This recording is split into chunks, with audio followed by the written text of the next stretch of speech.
So I decided what would be a good topic. And I decided to explore this, that character is everything. I think we've gotten caught up in all the doingness of life, and we have forgotten what the beingness of life is all about. So I want to go through and I want to ask questions, because I don't know what character means for you. I know what character means for me, but if we can ask questions, in the asking of questions, we become clear. So what type of person are you? And I want you to really start to honestly ask yourself some questions. And I think it's real important that you do it honestly. Don't fool yourself. Don't play the mental games that we play by thinking we're different than we are. But really sit down and ask these questions. The first question you're going to ask is, do you know who you are? Do you really know who you are? Are you this body? Are you this mind? Or are you an expression of the infinite? Are you a soul that has a body, that has a mind? And if you're a soul that has a body and has a mind, then your mind is not who you are. Your body is not who you are. You realize that there are vessels that you are using to have an experience in this life. There's a real difference there when you understand that there's something outside that is your consciousness or your soul, and that consciousness that is your soul is where you control life, if you're open and you realize that that's where you are. Are you authentic? Here's the key thing. Knowing who you are, you've got to be able to ask the question, okay, do I know who I am? Do I know my hierarchy of values? All of you have done the values workshop. Raise your hand. So you'll see about half the people in here have done the values workshop. Until you've done the values workshop, you really don't know the hierarchy of your values. I thought I did. I did the values workshop. And what happens is, for example, in the mentor program that we've got going on right now, we did the values workshop as a group. That would be 16 weeks ago we did that. And yet as I work with the individuals in this group, guess what's happening? Almost 4 months later, there's a shift in a clarity that's happening because it takes time to unearth all the nonsense that we put in front of us. There takes time for that soul to reveal itself, to unveil itself so that we can understand who we are and what is it that we desire to have more of. What is it we desire to express and experience in this life? And you see, once you have those values, then what does authentic mean? It means that you're living to the values. You ask the question, does this serve my hierarchy of values? If it doesn't serve your hierarchy of values, you don't do it or you delegate it out.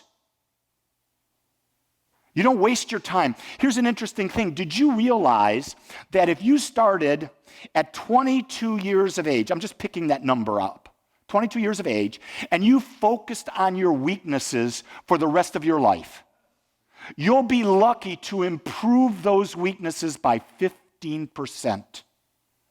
15% over a lifetime. Why would you waste that time? If you have a weakness, delegate it out. Let someone else deal with that. Why would you deal with the weakness? Deal with your strengths. Those are the things, your strengths are those areas of life that juice you, that inspire you, that cause you to be more, that want to create and be different.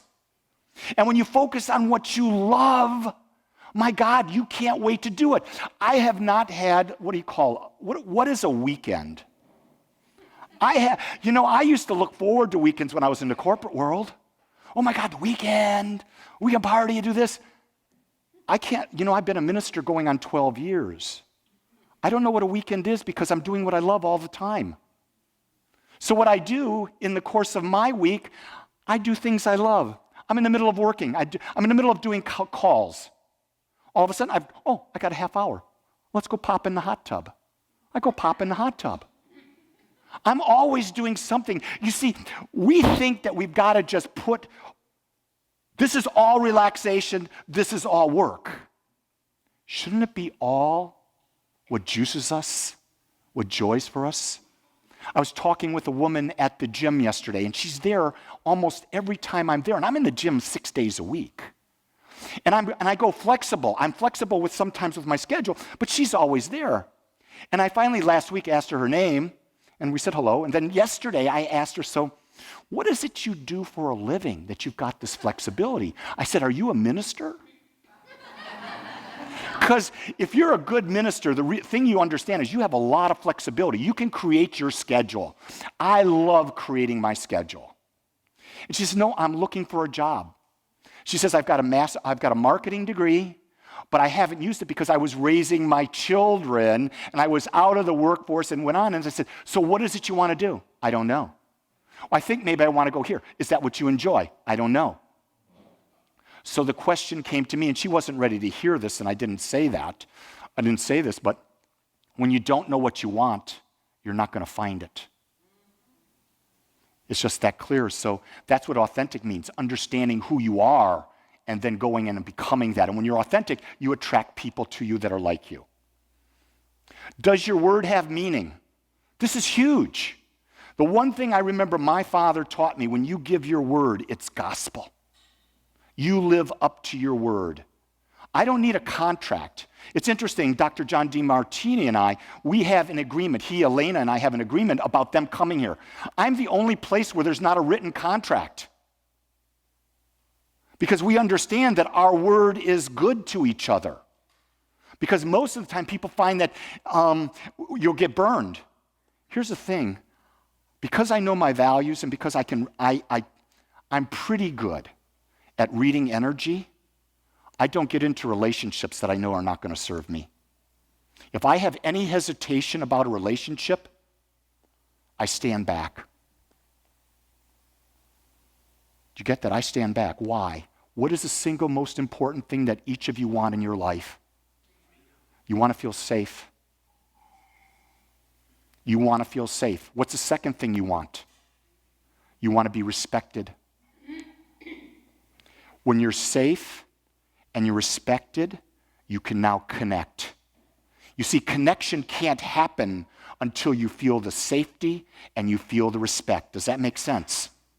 And if you find that you're with people in your life that you don't feel safe with, and you're not feeling you're respected, then you've got to start to ask yourself some hard questions. Are these the right people you want in your life? Because if they're like that and you don't feel safe and you don't feel respected, I would highly advise you to consider giving that relationship a break for a period of time. Do you value people more than things? That's a really good question. A lot of people value things. Do you really, really care about things? Or is it the experience that you think you'll get with it? And can you connect with a thing? Can you have a deep connection that will last a lifetime? I don't think so. But with a person, and you connect with the inner being of a person, there is nothing greater. There is nothing greater than being fully present with an individual, looking into their eyes, they're looking into your eyes, there's a deep reception happening, you feel the divine connection. That's what the divine connection is. It's the experience and feeling of oneness. That's what we're living for.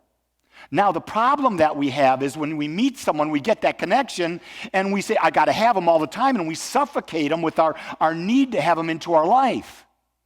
No, you release them. You let them go after that moment, and then what do? You connect with the next person and the next person.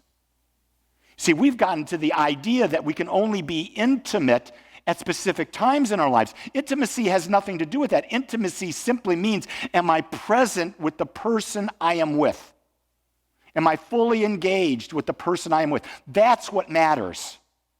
And when you have that moment of connection, well, I'm going to challenge you. This week when you talk to people, some of you are going to find this easy. Some of you may find it a challenge. Look into their eyes. I guarantee you're going to make most people uncomfortable. That's okay. You be the beacon. You be the light. You look into their eyes because the eyes are the gateway to the soul. They're the gateway to the infinite. They go beyond. Do you ever hear a parent say, I know when my kid's lying, I just got to look into their eyes? You get that? Because you're looking beyond the illusion of the mind and you're looking into the soul, and the soul will always tell the truth. My son in the back at the sound booth laughed hysterically because I could always catch him before. But now I don't have to worry about it. He gets it. Do you communicate clearly? This is real important to really understand, because we don't communicate clearly. I find that it's natural to make an assumption that someone else understands where we're coming from. No, they don't. One of the people that I'm falling in love with deeper and deeper and deeper and deeper is Georgina. I love Georgina. And she's got a big old grin. She's sitting right there smiling from eye to eye. There she is. Because Georgina is a master communicator. She makes things known so that you understand where everything is, so you don't have any guess. And then when I'm teaching, she adds more clarity to what I'm saying. And you know what? I embrace that. Because aren't we all one? And if collectively we do it together better, isn't that a better way to live? You see, being this aware means letting go of the ego and realizing there's a greater that's desiring to be experienced and expressed. How do you respond to pressure? Anyone here react? Strike out? You want to know the key to a great leader?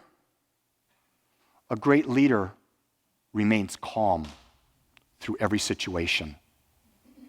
Because the great leader is not hooked into an emotional event.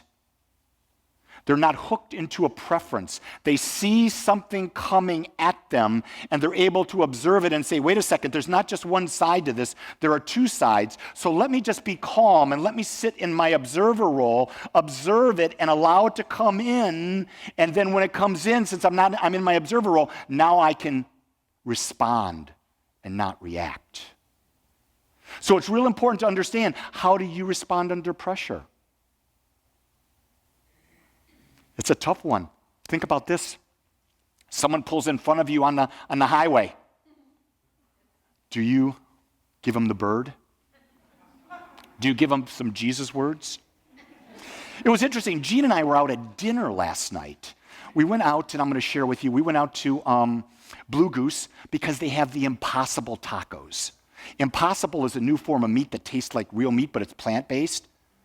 And we went there, and they were out of it. There's a shortage all over the world of Impossible meat because Burger King now is going to be offering it in all of their stores. They test market, they're going to be doing it. And all of a sudden, there's a shortage. Now I just lost my thought. What was I going to talk about there? I know we were there. React and respond. Oh, so they came and they said, we don't have any Impossible meat. And I went, and we'd just been listening to the spiritual stuff, and I said, oh, I guess I can't react. But I caught myself. And I said, so how can I create something different that I want? Because I'm a vegetarian, almost a vegan. I eat eggs and a little bit of cheese. And I said, oh, can we just take it and put avocado in? And she said, well, how about just guacamole in? And I said, okay, great. And so I outlined what I wanted. In other words, I actually had a better meal than what I was going to have by not reacting to the negativity of not getting what I want, but being open to making a new choice. It's amazing how, and that's just a simple thing. Now, take it to the big thing. That's another way of looking at it, taking it to the big thing. That's more work, but it's the same work. It's no different. Do you truly value your loved ones? Or do you take them for granted? It's real important that the people you love and you care about, you share with them. And you're grateful with them. And here's something, when you're grateful for someone, you tell them why you're grateful for them. You give them specific answers. You don't go, I'm just grateful for you. What's that mean? Well, I'm grateful you don't smell today. You know? I don't know. The other person's not going to know how to interpret it, so you got to be grateful. I'm grateful that Angelo is like a huge volunteer. I don't have to say anything. Angelo's out there tearing down tables, putting up tablecloths. He's washing dishes. I don't know. He's doing everything. I'm grateful that Angelo just steps into volunteering and does what needs to be done. Now, do you think Angelo knows why I'm grateful? You're specific. People want to know specifics. It's something that really feeds the soul. So as you start to explore this, I want you to understand this. Our character determines our capacity. Do you get that? If you've answered all those questions that we just do, it talks about what type of capacity do you have to be in the world. And once you get your capacity, you have to understand this. Character does not compromise. You getting that? You've been taught in relationships that you should compromise. When you compromise, both people lose. When you collaborate, guess what? Both people win. That's how you want to deal in relationships. How do we find a win-win situation? That's work. Because now you've got to sit down and you've got to have a meaningful conversation. Small yeses and nos can end up in a compromise. Someone comes to you and says, just this time, will you bend your standard? Well, I like you a lot, so yeah. Well, a couple months later, can you maybe do this a little differently? Okay. Do you know what you're doing? You're lowering your standards. The second you do that, you're not living up to your character. Here's something that I understand, and I got this when I was at the big Christian conference 2 weeks ago with 1,000 other ministers. And, there's a lot of brilliance in these people. They're brilliant expressions of God that just have a different path. And having a different path is okay. There's nothing wrong with that. But the thing that came to me is that when you're doing work, spiritual work, about the individual soul, shouldn't you have the highest standards? Is there anything more important in life than the unveiling and the development of the soul aspect? Why would we lower our standards? I can't think of a reason. When I had higher standards for how I wanted people to respond when I was in the corporate world, and I realized as a minister, I lowered them. Guess what? I've stopped. I have very high standards, very high levels of expectation. Why? Because it's my soul I'm talking about. It's the realization of who I am. And if I lower my standards, how can I help you raise yours? Because people don't follow what you say, they follow who you are. Great leaders understand that it's who you are is what's being followed. So let's go on. We need to work twice as hard on our character as our level of competence. Because in the long run, it is the character of the individual that will drive our success. There are a lot of people who are extremely competent and have all these great skills, and they don't go there anywhere. Their life does not have meaning because they don't have character. Character it's the source of everything. And so no matter what we do, we cannot outrun or hide our character. And our character always determines the quality of our life. Isn't that interesting? So you've got to ask the question then. Go back to the questions I asked. Am I living to that? Do I know who I am? Am I authentic with myself? Am I being real? Am I holding myself to high standards? Am I doing all those things? And then know that you can always be more. Did you just hear that? You never reach the end. You're always going to be becoming a greater you. Because think about spirit as you, the soul as you. It's infinite. If the soul is infinite, there's always more for the soul to experience. That's why the soul is always calling us forth. It's always, how can I do more? What can I be more? How can I create a better life? How can I do this? How can I do that? But the key thing is, you've got to go within you to figure out what your soul wants, because what your soul wants is different than everybody else's. The only thing that remains the same is that there's an inner desire that's the same with all of us, and it's to feel connected. and to be engaged. What are you going to do about that? I invite you to watch this talk again. Take notes as you watch this talk when it's posted, and answer these questions for yourself. And when you have questions, you can text me on them. Okay. So, we're now moving to magic time. Did anyone text me a question as the answer right now?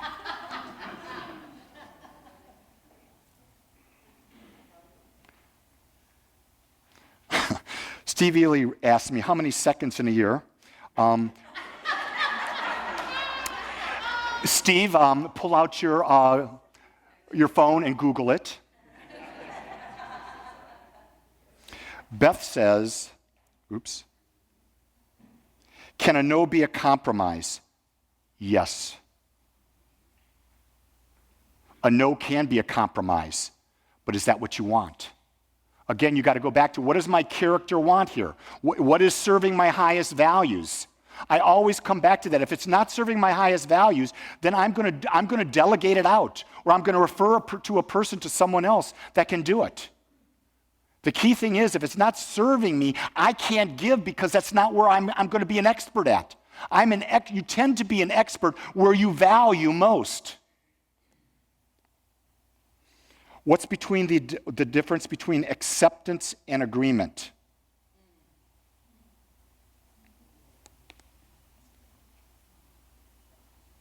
I can have agreements with you on how we're going to behave together. I can have an agreement. I'll just take this agreement. I have the agreement that we have to ask for what we want when we want it. I teach that all the time. If you've been here at Agape, you understand that's a key number one agreement to any relationship, is you have to have the agreement that you're going to ask for what you want when you want it. Now, the fact of the matter is, everyone's not going to be perfect at that. So when someone's not perfect at that, I have the ability to accept it or not accept it. I try in my spiritual awareness to accept everything that comes at me and not judge it. Because guess what? There's 13.8 billion years that this planet's been alive, and everything has been accumulating for 13.8 billion years. And everything that is happening right now, in fact, right now, it took 13.8 billion years for me to stand in front of you, give you this message, and you have 13.8 billion years to be in the message, to hear the message the way you are right now.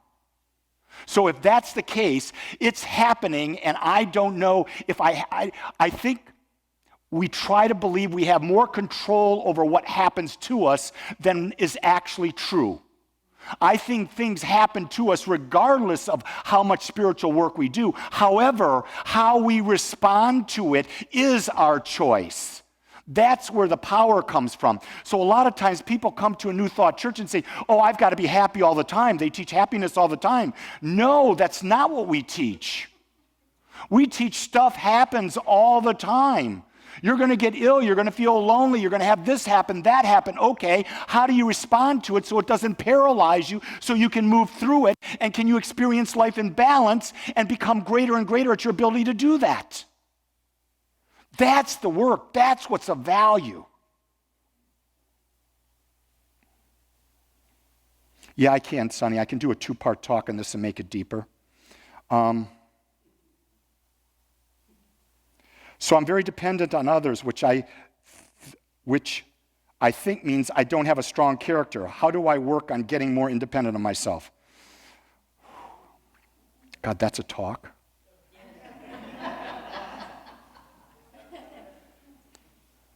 I'll leave it at that. That's a talk. I'll go to that. I'll create a talk. My son Stephen in the back goes, just letting you know I love you, Dad.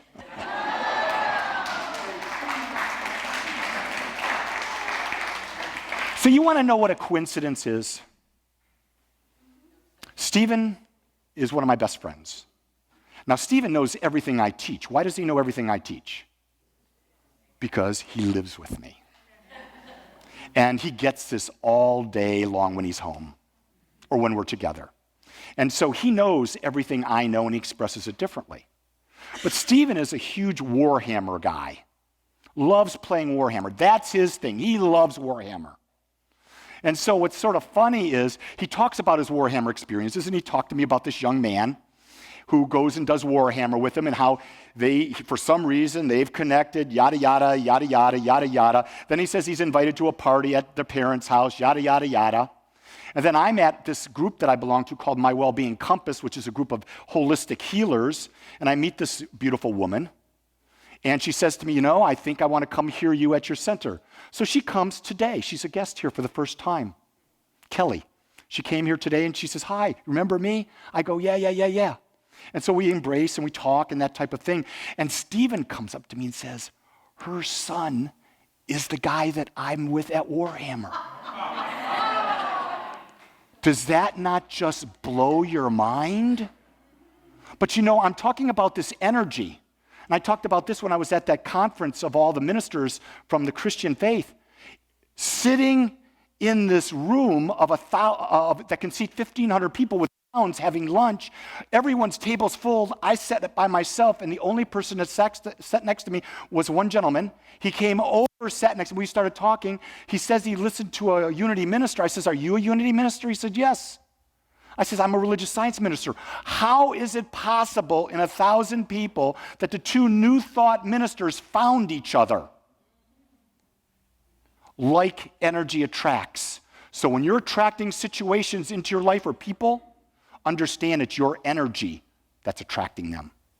Because if you don't give that energy to a dark side, you'll only see the light. Because it's like this. Picture this room totally dark. Totally dark. You can't see anything. And in it are infinite possibilities of life.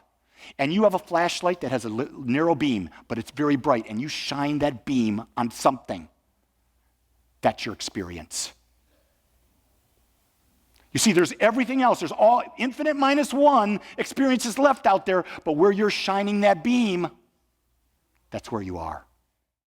I want to thank you for joining us today. I'm so grateful that you took your time to watch or listen to this message. If you found this message beneficial, I would ask that you go to our website, agapecsl.com. Once there, click on the donate button and experience the joy of conscious and purposeful giving. Or if you would like, text your gift by simply dialing 972-532-6976. It is through your gifts that we are able to bring this message to you in the world. I would ask that if you like this message, to please subscribe to my YouTube channel under my name, Lee Wolak.